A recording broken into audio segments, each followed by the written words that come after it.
115. Glória a Deus.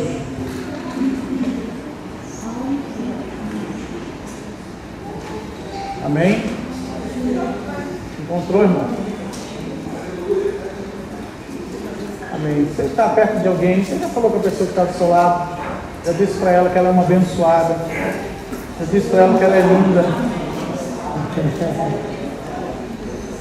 Amém.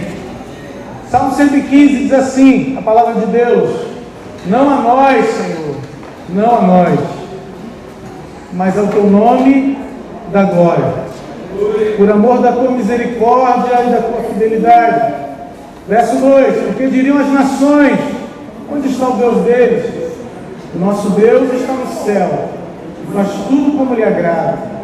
Os ídolos das nações são prata e ouro, obra de mãos humanas. Tem boca e não falam, tem olhos e não veem, tem ouvidos e não ouvem, tem nariz e não cheiram, tem mãos e não apalpam, tem pés e não andam, som nenhum lhe sai da garganta. Tornem-se semelhantes a eles os que os fazem e todos os que neles confiam. Ó Israel, confie no Senhor, Ele é o seu amparo e o seu escudo. Casa de Arão, confie no Senhor, Ele é o seu amparo e o seu escudo. Vocês que temem o Senhor, confiem no Senhor, Ele é o seu amparo e o seu escudo. Amém? Glória a Deus. O Salmo 115, ele é um louvor ao verdadeiro Deus, ao Deus que tem abençoado o seu povo, tem abençoado Israel. Mas o Salmo começa dizendo: não a nós, não a nós, nenhuma glória para nós. E nós nos lembramos, irmãos, por exemplo, de Daniel, capítulo 4, quando, diante de um grande reino, a Bíblia fala muito a respeito da Babilônia, e na Babilônia, Nabucodonosor tinha um grande império à sua disposição, serviçais, pessoas, escravos, e ele, quando olhou tudo aquilo, ele disse: olha que grande reino eu tenho construído. E você conhece a história que a Bíblia diz que mal ele terminou de falar, ele perdeu o juízo, ficou doido, ele começou a comer capim, perdeu o entendimento, começou a virar, a agir como um animal, porque buscou a glória para si. E o texto diz: não a nós, nenhuma glória para nós. Quantas vezes, irmãos, nós não realizamos grandes coisas? Eu tenho certeza que Deus te capacitou para fazer grandes coisas. O que você faz bem? Será que você cozinha muito bem? Se cozinha bem, pode convidar o pastor, que o pastor aceita o convite. Aleluia! Talvez você arrume muito bem a casa, talvez você seja um excelente profissional na sua área, talvez você seja alguém que tenha um dom, que tenha um talento, que toque muito bem, que saiba cantar muito bem, tocar um instrumento muito bem, talvez você seja alguém excepcional naquilo que você faz, mas saiba que tudo aquilo que você tem vem de Deus. Todo dom que você possui, toda habilidade que você possui, foi Deus que te deu. Toda essa capacidade que você tem vem do Senhor. Todos os bens que você possui, tudo aquilo que tem à sua disposição, vem de Deus para a sua vida. Quando reconhecemos que a glória não é nossa, a Bíblia diz: mas ao teu nome da glória, ao nome do Senhor, porque dele, por ele e para ele são todas as coisas. Tudo vem dele. A Bíblia diz que no princípio de todas as coisas, ele era, ele já existia, ele já estava lá. Ele já estava lá no momento em que tudo foi feito, no momento em que tudo foi criado. Tudo foi criado para a glória de Deus. Amém. Os céus são os céus do Senhor, mas a terra ele concedeu aos homens. Mais à frente o texto vai dizer.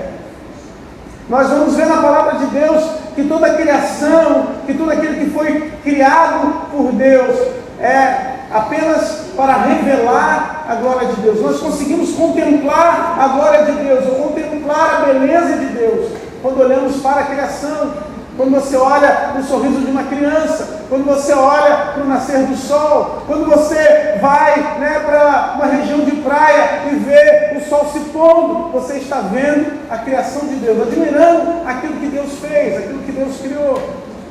Por isso, estamos aqui nessa noite, irmãos, porque reconhecemos que tudo que foi feito na nossa vida, tudo aquilo que passamos, a nossa história, o nosso passado, o nosso presente e aquilo que ainda vai acontecer, tudo isso vem de Deus. Amém. Pastor, mas na minha vida só tem acontecido coisas ruins, na minha vida eu só tenho passado por tribulação, na minha vida eu só tenho passado por lutas, mas o Senhor está dizendo que tudo está no controle dEle, tudo está debaixo das suas mãos, por isso demos a Ele a glória e a honra devido ao seu nome. A glória é dele, por amor à tua misericórdia e à tua fidelidade, porque Ele tem sido fiel, irmãos. Ele tem dado mais do que merecemos, Ele tem feito além daquilo que muitas vezes pedimos, muitas vezes pensamos. Ele tem sido fiel na nossa vida, Ele tem te abençoado com coisas que talvez você às vezes até esquece de pedir, até esquece de orar, e quando você vê, Deus te abençoa.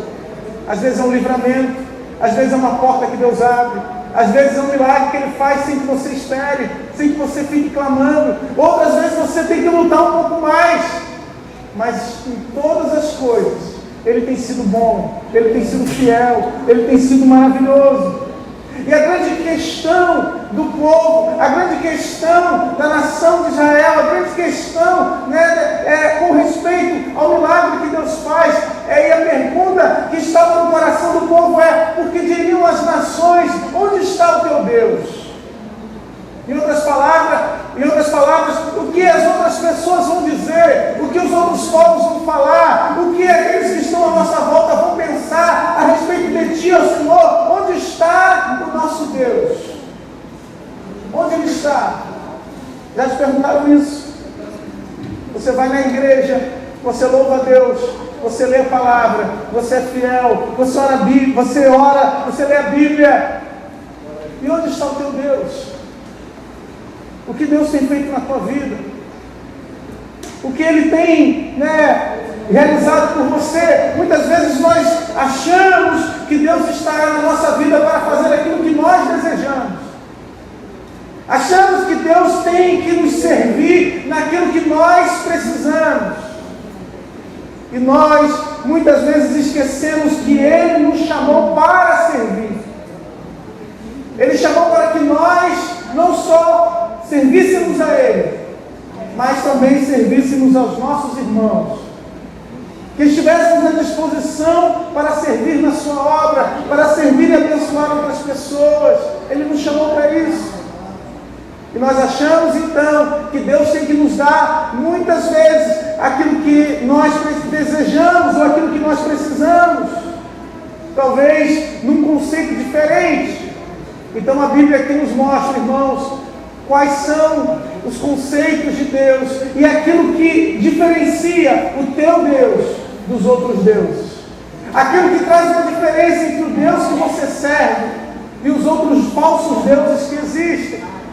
A diferença entre o justo e o ímpio, a diferença entre aquele que serve a Deus e aquele que não serve, está naquele Deus ao qual ele serve, ao qual ele adora, porque o teu Deus é vivo, o teu Deus é presente, o teu Deus está contigo, o teu Deus caminha ao seu lado. Porque onde está o teu Deus? Lembra da musiquinha antiga? Meu Deus está no céu e também no meu coração. Lembra?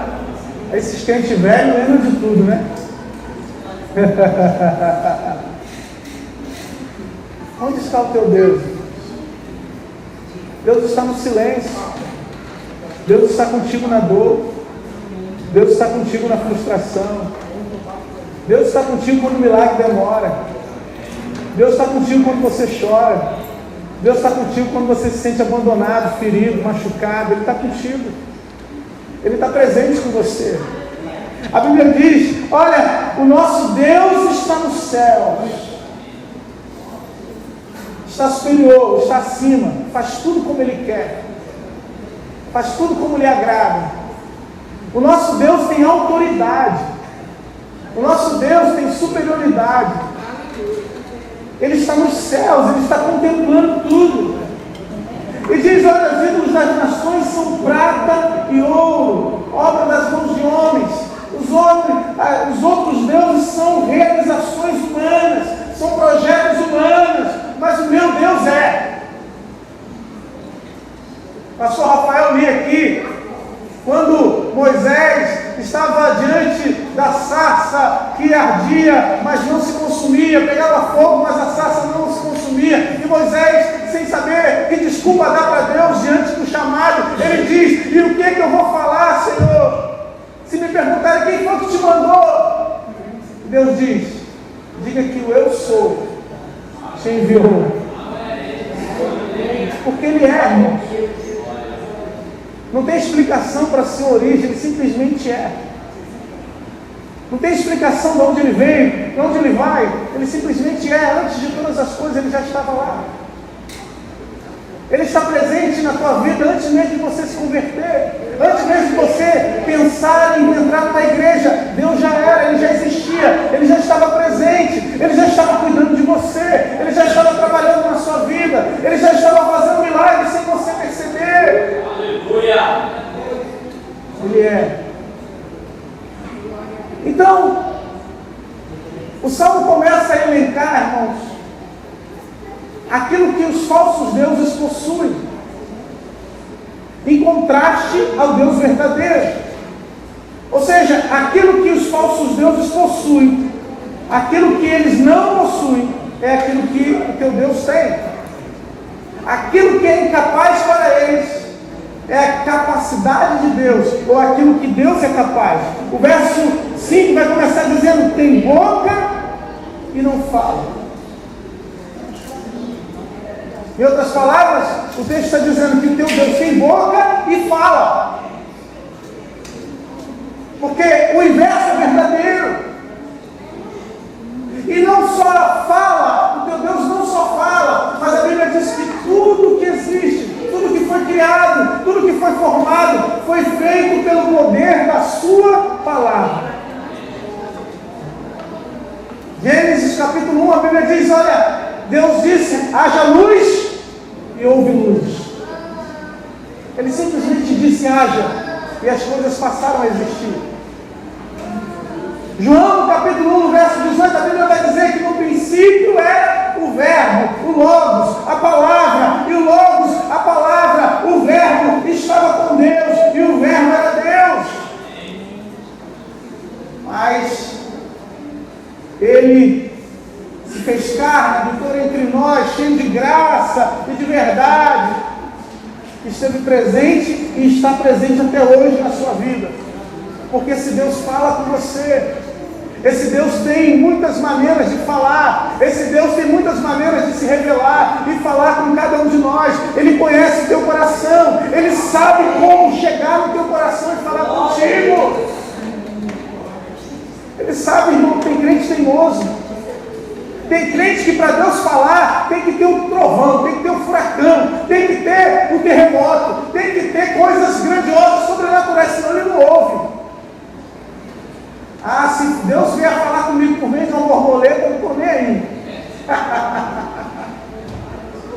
Se for vento suave, irmão, eu não quero, nem ouço. Deus sabe.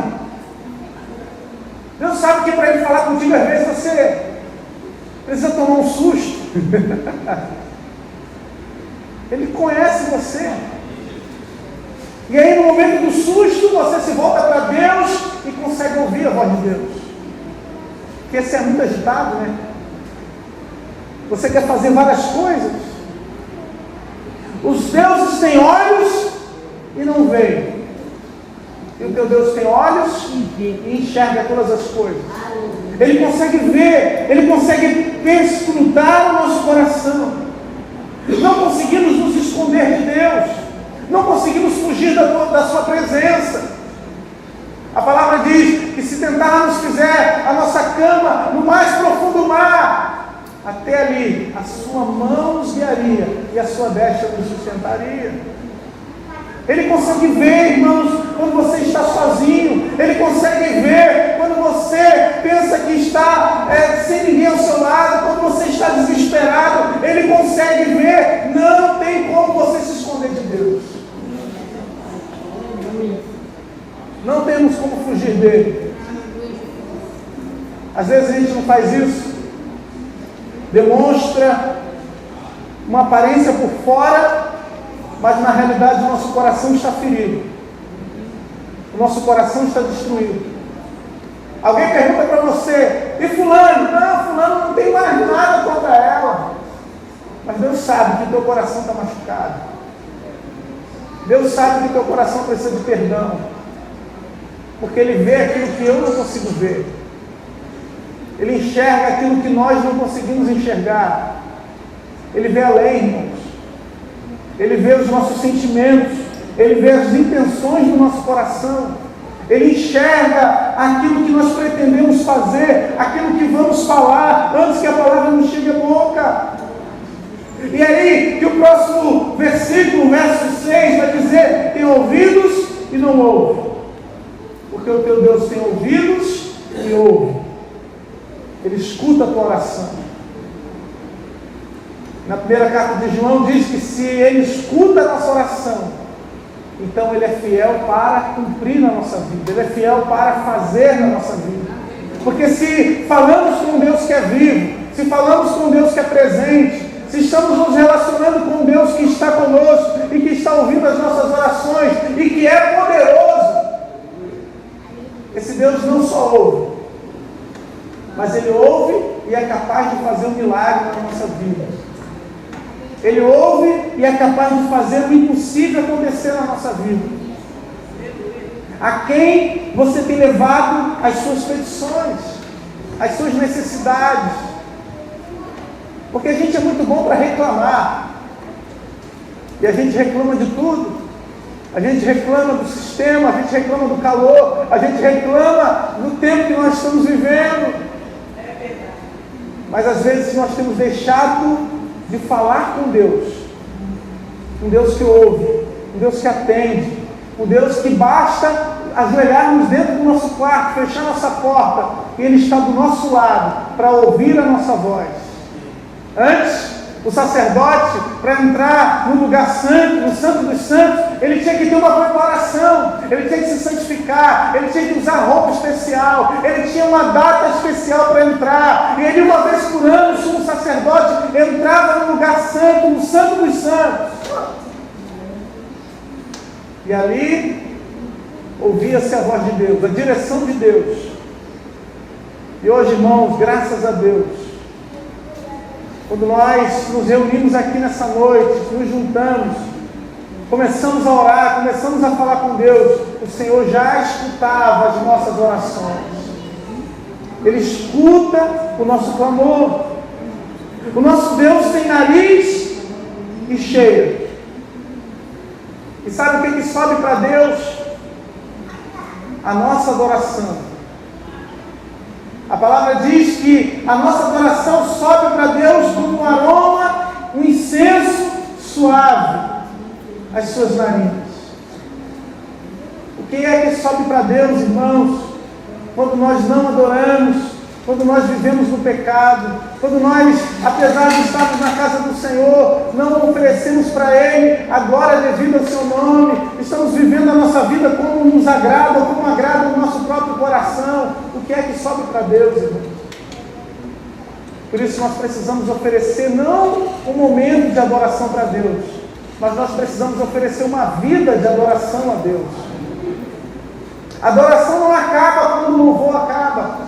A adoração não acaba quando nós saímos pela porta da igreja.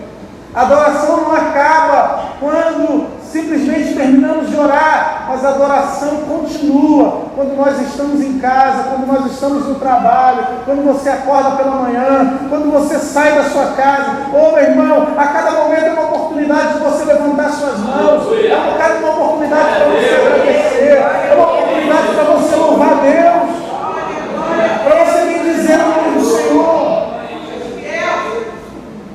tem mãos e não apalpa. O teu Deus tem mãos que tocam. E aonde Ele toca, o milagre acontece. Aonde Ele toca, o sobrenatural acontece. A Bíblia fala lá em Lucas, no capítulo 5, no verso 12 em diante, que um homem leproso chegou diante de Jesus. E ele diz para Jesus: olha, se quiseres, podes me curar. E Jesus disse: eu quero. E toca no homem leproso. E naquela mesma hora aquele homem foi curado. Naquela mesma hora aquele homem vivenciou um milagre.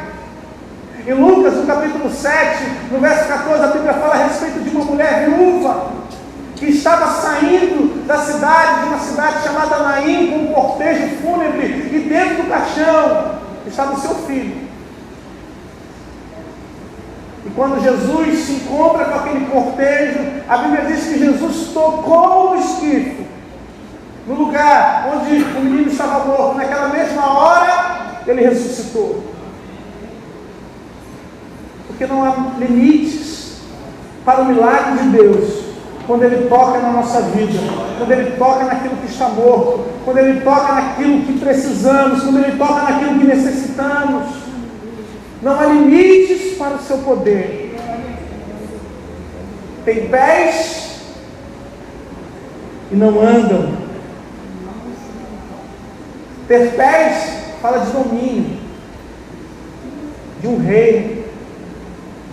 Esse Deus desceu à terra, tocou no chão que nós pisamos e disse: eu estabeleci o meu reino. O meu reino veio até aqui. O reino de Deus veio até nós. E a mensagem foi pregada. E esse reino nos foi comissionado, nos foi dada a autoridade de aonde pisarmos a planta dos nossos pés, o reino de Deus também se estabelece. Aonde colocarmos a planta dos nossos pés, esse reino também é estabelecido. Porque da boca de Deus, da boca que ouvimos a sua voz, sai uma voz poderosa, uma voz que podemos ouvir, que podemos entender, que podemos compreender, a voz do Espírito Santo, que toca no nosso coração. E é por isso que no final do texto que nós lemos, versos 9, 10 e 11, o salmista chama o seu povo a confiar no Senhor. E o que Deus está te chamando nessa noite, meu irmão, minha irmã, está aqui. O Senhor te convida nessa noite também a confiar no Senhor. Aleluia. Confiar não é fácil, irmãos. É fácil de boca. É fácil a gente dizer, alguém te perguntar: confia em mim. Você diz: confio. Então vamos todo mundo para dentro do avião, que agora eu vou pilotar esse avião aqui.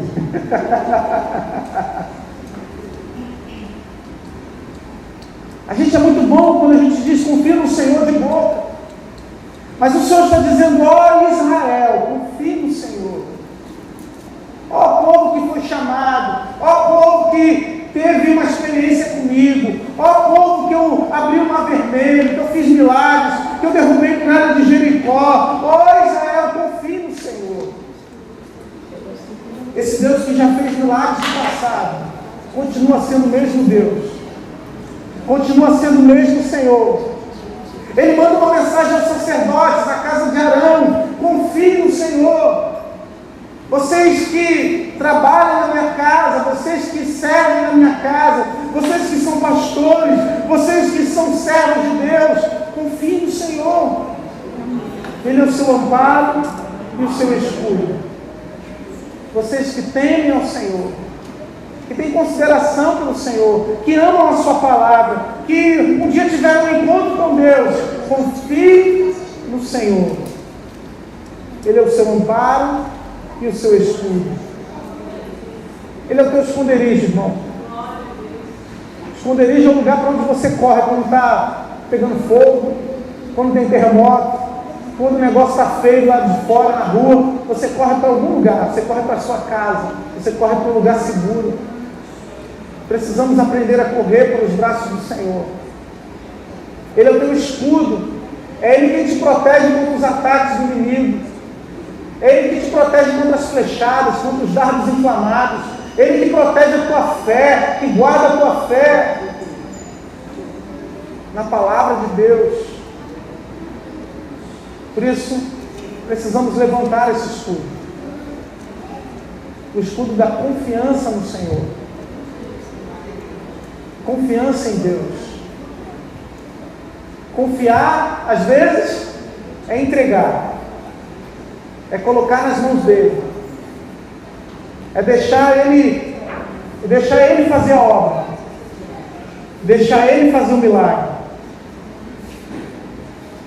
Entregar é entregar talvez a sua casa, o seu trabalho, o seu futuro, os seus filhos. Colocar nas mãos dele. Para que ele possa fazer maravilhas. Para que ele possa realizar grandes coisas. Pastor, mas eu não entendo. Eu não entendo o que Deus quer fazer na minha vida. Não tem como entregar algo se eu não entendo. Nem sei qual é o caminho de Deus. E é por isso que a gente tem que aprender a confiar mesmo sem entender. A gente tem que aprender a confiar mesmo sem saber qual é o caminho e a forma que Deus vai agir na nossa vida, a forma como Ele vai trabalhar. Nós precisamos então entregar. Porque no final, Ele vai fazer do jeito dele. Talvez você diga, mas por aqui era mais fácil, Senhor. Não é só tirar o teu povo do Egito. Não é só tirar o teu povo da escravidão e levar o povo para adorar. Aqui tem um caminho mais fácil. Mas talvez o caminho de Deus seja o caminho para você passar pelo meio do mar. É o caminho que talvez seja o mais difícil. Mas é o caminho do milagre. É o caminho da resposta. Talvez é um caminho que você vai ficar tenso, porque na frente tem o mar e atrás tem o faraó. Mas na hora certa ele vai dizer: toma posição, rapaz, pega esse cajado aí, diga ao meu povo que marche, e o milagre vai acontecer, porque a nossa confiança está no Senhor, não a nós, Senhor. Nenhuma glória para nós, mas sim ao teu nome. Será que você pode dar glórias a Deus nessa noite?